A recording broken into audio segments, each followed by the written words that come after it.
Hi friends, ఇది చూస్తున్నారు కదా, నేను కందిపప్పు మునగాకుతో పప్పు వేయబోతున్నాను. ఎలా వేసుకోవాలా అనేది నేనైతే ఫస్ట్ టైం వేస్తున్నాను, అందుకని మీకు చూపిస్తున్నాను. పప్పును నీట్గా కడిగేసి మునగాకును కూడా నీట్గా కడిగేసి కుక్కర్లో వేసేసాను. మునగాకు ఎంత తీసుకున్నా మన క్వాంటిటీని బట్టి మనకు నచ్చినంత తీసుకోవచ్చు. దాంతోపాటు నేను వెల్లుల్లిపాయలు తీసుకున్నాను. వెల్లుల్లిపాయలు మనం పోపులో వేసుకుంటే తినాలనిపించదు, చాలామంది తినరు. అందుకనేసి ఇలా ఉడికించుకుంటే చాలా మెత్తగా అయిపోతాయి, నోట్లోకి తొందరగా తినేలాగా ఉంటాయి, స్మూత్గా. మిరపకాయలు కూడా వేసుకున్నాను, తగినన్ని కాదు, కొన్ని.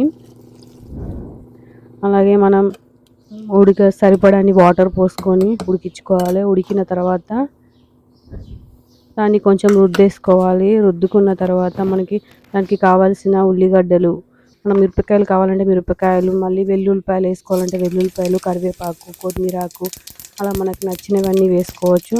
ఇప్పుడు పోపు వేసుకొని తాలింపు పెట్టుకోవడమే. పోపు వేసుకొని ఇందులోకి ఆనియన్స్, కరివేపాకు అన్నీ వేసుకున్న తర్వాత తగినంత పసుపు వేసుకొని అల్లం వేసుకొని వేగాక మనం పప్పులోకి పోపు వేసుకొని వాటర్ సరిపోకపోతే కొన్ని వాటర్ వేసుకొని యాడ్ చేసుకోవచ్చు. ఫస్ట్ వేసుకోవాలి. ఫస్ట్ దూరగా వేగాక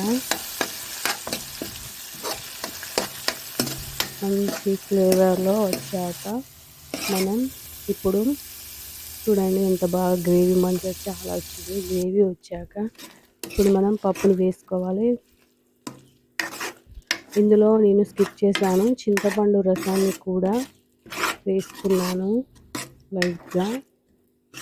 కొందరికి చింతపండు రసం అంటే నచ్చదు, అలాంటి వాళ్ళు వేసుకోకుండా పర్లేదు, మీ ఇష్టం.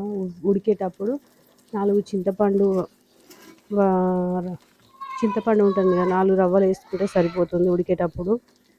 ఎందుకంటే బాగా మెత్తగా మంచిగా ఉడుకుతుంది, మంచిగా టేస్ట్ కూడా బాగుంటుంది. ఇందులోకి సరిపడంత ఉప్పు, కారం అయితే నేను వేసుకున్నాను. నేనైతే చింతపండు రసాన్ని వేసుకున్నాను, మీకు నచ్చితే వేసుకోవచ్చు, లేకపోతే లేదు. Thanks for watching. Please subscribe.